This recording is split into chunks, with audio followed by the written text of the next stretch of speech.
Okay. Mom. Oh, you already? Okay.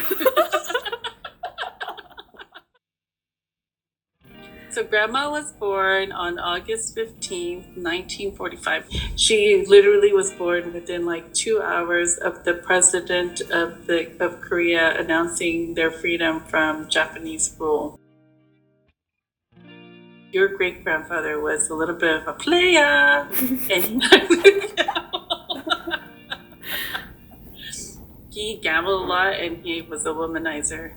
But he ran a import export business, so he was able to go in and out of North Korea very easily. So she had a bunch of brothers and sisters. So in 1950, when the Korean War broke out, she had to flee, and so she left with her cousins to migrate to South Korea. So on their way to South Korea, one night her mom was really tired, couldn't do the walk as quick. So and I think she had other kids she had to care for.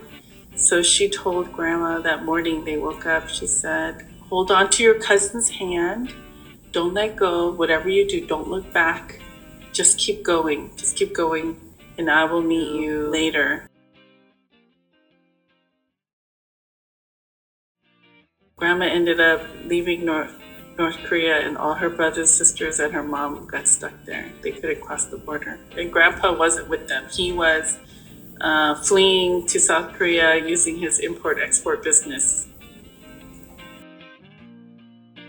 While grandma was at the train station with her cousins, grandpa, because he had that import-export business, he had bought grandma this coat with a collar, with a fur collar, and in Korea back then, a lot of people didn't have that luxury. So grandma happened to find her at this train station with like thousands of people there trying to migrate. They stayed together and came to South Korea. Back then, all of South Korea was very, very poor. And then grandpa eventually remarried and then had 3 other children.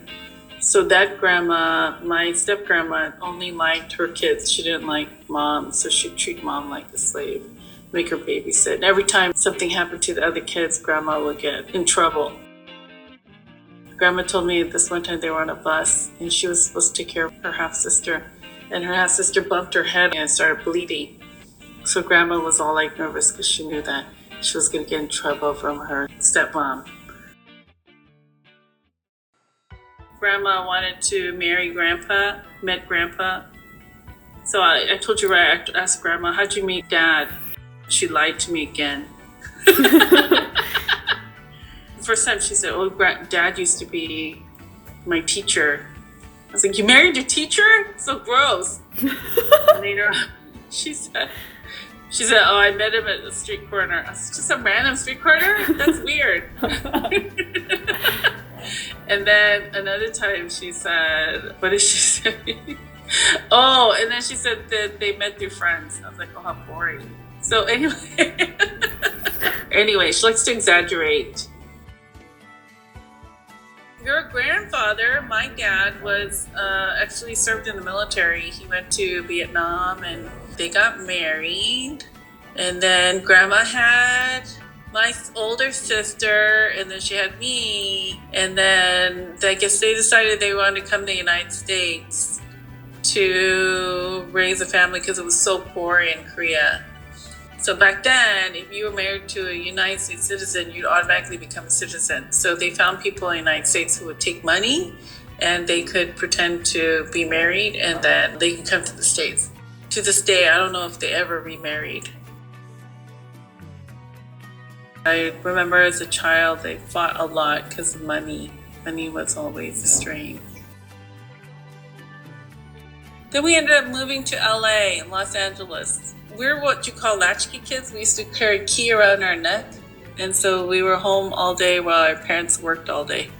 And we would eat whatever we want. So we'd have like Mountain Dew for breakfast and lunch with white bread. And we used to sprinkle like sugar and mayonnaise.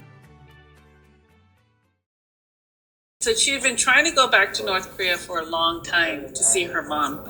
There was a TV Korean program where They tried to match North Koreans with their family. So grandma used to write them all the time asking see if they could find her mom and her brothers and sisters. And we would sit in front of the TV while these families got reunited and we'd just cry and cry. My second year of college, grandma, for 7 years, she had written North Korean government so she could get permission to see her family. So she went there and found out that they hadn't seen her for decades. They think the government had come by, scooped her up, and they never saw her again. She thinks they took her to jail or some sort of mental asylum. She came home and we met at the airport. I was like, how'd it go? And she literally came back with nothing except her car keys and a strip of Korean gum. They had a lot of hardships.